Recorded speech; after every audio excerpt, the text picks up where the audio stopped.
نحمده ونستعينه ونصلي على رسوله الكريم أما بعد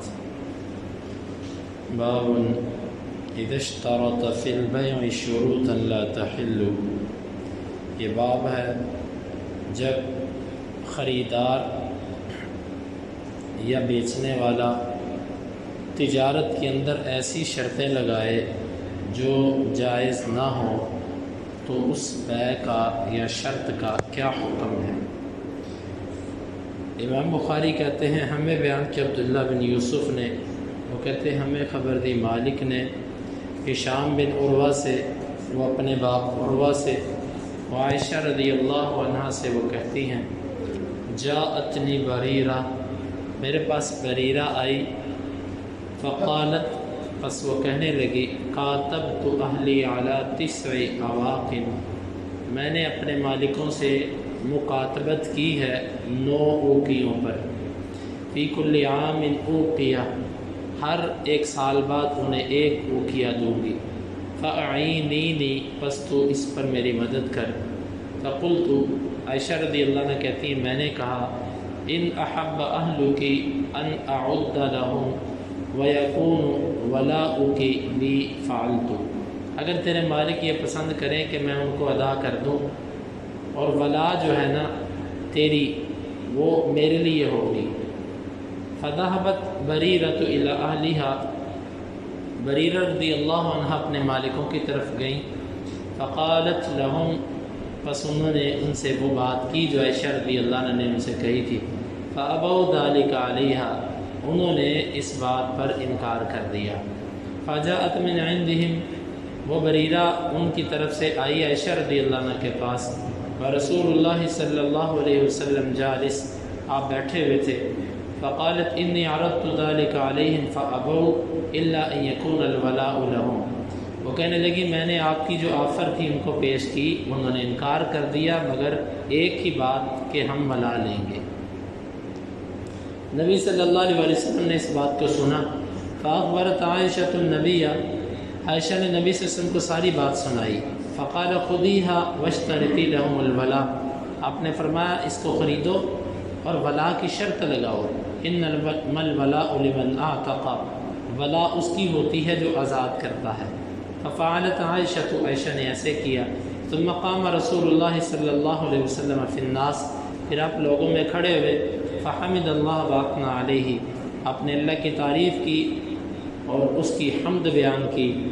ثم قال، پھر آپ نے فرمایا اما بعد، حمد و ثنا کے بعد، ما بال رجال یشترطون شروطا لیست فی کتاب اللہ، بعض لوگوں کو کیا مسئلہ ہے وہ ایسی شرطیں لگاتے ہیں جو اللہ کی کتاب میں ہیں ہی نہیں. ما کان من شرط لیس فی کتاب اللہ فہو باطل، ہر وہ شرط جو اللہ کی کتاب میں نہ ہو وہ باطل ہے. وَإِن كَانَ مِئَةَ شرط، اگرچہ وہ 100 شرطیں لگا لیں.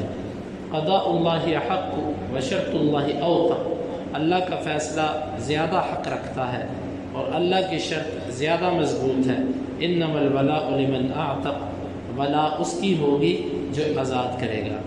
امام بخاری کہتے ہیں ہمیں بیان کہ عبداللہ بن یوسف نے ہمیں خبر دی مالک نے نافع سے اور عبداللہ بن عمر سے کہ عائشہ جو کہ مومنوں کی ماں ہیں انہوں نے ایک لونڈی کو خریدنا چاہا. فتعتقها، پس وہ اسے آزاد کریں. فقال اہلها، اس کے مالک کہنے لگے نبيعكها على ان ولاءها لنا، ہم یہ لونڈی تجھے اس شرط پہ بیچیں گے کہ اس کی ولا ہمارے پاس ہی رہے گی. فذكرت ذلك لرسول اللہ صلی اللہ علیہ وسلم، انہوں نے اس کا اللہ کے رسول سے ذکر کیا. فقال، بس آپ نے فرمایا لا يمنعك ذلك، ان کی یہ باطل قسم کی شرط تجھے سے روکے نہ. انما الولاء لمن اعتق، ولا اس کی ہوتی ہے جو غلام کو آزاد کرتا ہے. امام بخاری رحمہ اللہ یہ باب لے کر آئے ہیں، حالانکہ یہاں پر اس موضوع کا کوئی تعلق نہیں بنتا. یہ حدیث آگے آئے گی، پوری تشریح اس کی وہاں پر کی جائے گی. یہاں پر امام بخاری رحمہ اللہ ایک بحث کر رہے ہیں جس کا پیچھے والے ابواب میں بھی ذکر ہوا کہ اللہ کے رسول صلی اللہ علیہ وسلم جب ایک چیز سے منع کرتے تو کیا وہ چیز حرام ہو جاتی ہے یا حرام نہیں ہوتی. اس میں علماء کی دو آراء ہے، بڑی آراء دو ہیں۔ کچھ علماء کہتے ہیں کہ جب اللہ کے رسول کسی چیز سے منع کریں، بس اب اس چیز کو خریدنا حرام ہو گیا، جائز ہی نہیں رہا کہ اس چیز کو خریدا جائے۔ اگر خرید و فروخت ہوئی تو بیع باطل، ہوئی نہیں خرید و فروخت، کیونکہ اللہ کے رسول نے منع کر دیا تھا۔ کچھ علماء کہتے ہیں نہیں، اللہ کے رسول صلی اللہ علیہ وسلم جس چیز سے منع کریں اس چیز کو دیکھا جائے گا، اگر تو اس چیز کے اندر خرابی ہو تو پھر بیع باطل ہے، اگر چیز میں خرابی نہیں ہے، طریقہ کار میں خرابی ہے تو بیع باطل نہیں ہے۔ مثال کے طور پہ ایک بندہ شراب خریدتا ہے، وہ کہتے ہیں یہ بیع باطل ہے، کیوں؟ بذات خود شراب کے اندر حرمت موجود ہے، شراب ایک ایسی چیز خریدی جا رہی ہے، ایسی چیز بیچی جا رہی ہے جو حرام ہے، جو جائز ہی نہیں اسلام کے اندر، یہ اس چیز کے اندر خرابی ہے، یہ بیع جائز نہیں ہے۔ البتہ ایک بندہ چینی بیچتا ہے یا کوئی جائز چیز بیچتا ہے، لیکن بیچتا ایسے طریقے سے جو طریقہ مناسب نہیں ہے، وہ کہتے ہیں یہ بیع جائز ہے۔ فرق سمجھ آیا؟ دو صورتیں ہیں، ایک ہے ایسی چیز کی خرید و فروخت ہو رہی ہے جو چیز ہی اسلام کی نظر میں حرام ہے، جائز ہی نہیں کرنا، وہ علماء کہتے ہیں یہ تو بیع باطل ہو گئی، یہ خرید و فروخت نہیں ہو سکتی۔ لیکن اگر ایسی چیز خریدی جائے جو جائز ہے لیکن طریقہ کار غلط ہے تو یہ چیز جائز ہو گئی، اگرچہ طریقہ کار غلط ہونے کی وجہ سے اس کو گناہ ملے گا لیکن خرید و فروخت پر کوئی اثر نہیں پڑا۔ امام بخاری کا موقف یہ ہے کہ نہیں، جو بیع ہوتی ہے جس سے اللہ کے رسول منع کر دیں، وہ اس چیز کے اندر ذاتی خرابی ہو یا نہ ہو، وہ بیع باطل ہو گئی۔ بات پیچھے یہ چل رہی تھی کہ اللہ کے رسول نے قافلوں کو منڈی میں آنے سے پہلے مل کر خرید و فروخت سے منع کیا کہ جب تک کوئی قافلہ منڈی میں نہ آ جائے تو انہیں خرید و فروخت نہیں کرنی۔ سوال اب علماء میں یہ بات چھڑ گئی کہ اگر کسی نے یہ خرید و فروخت کر لی تو کیا اس کی بیع باقی رہے گی کہ باطل ہو جائے گی؟ امام بخاری نے کہا تھا کہ جس نے منڈی سے باہر نکل کے سودا خریدا اس کی بیع باطل، وہ ہوئی ہی نہیں، پیسے واپس ہو جائیں گے، سودا واپس ہو جائے گا۔ دوسرے علماء کہتے تھے کہ نہیں، بیع ہو گئی ہے، اگرچہ وہ مخالفت کرنے کی وجہ سے گناہ گار ہے لیکن بیع ہو گئی۔ دوسرے علماء کہتے ہیں کہ فرق کیا جائے گا، جب حلال چیز کی بیع ہو تو وہ جائز ہے، ہاں کوئی چیز ہی حرام ہو تو پھر نہیں جائز۔ تو امام بخاری رحمہ اللہ نے اپنے موقف کی تائید کے لیے اس حدیث کا ذکر کیا یہاں پر کہ دیکھو نبی صلی اللہ علیہ وسلم نے فرمایا کہ جس نے کوئی ایسی شرط لگائی تجارت کے اندر کہ جو شرط اللہ کی کتاب کے مطابق نہیں ہے تو وہ 100 شرطیں بھی لگی ہوں تو وہ لگی ہوئی اور نہ لگی ہوئی ایک برابر ہے۔ امام بخاری کہتے ہیں دیکھو حدیث اور قرآن کے خلاف بات آئی تو اللہ کے نبی نے کہا وہ باطل ہو گئی، وہ مردود ہو گئی، تو اسی طرح وہ بیع جو اسلام کے طریقے سے ہٹ کے کی جائے وہ جائز کیسے ہے؟ یہ ہے امام بخاری کا نقطہ نظر، اس لیے وہ حدیث کو لے کر آئے ہیں۔ اب اس حدیث کی تھوڑی سی وضاحت۔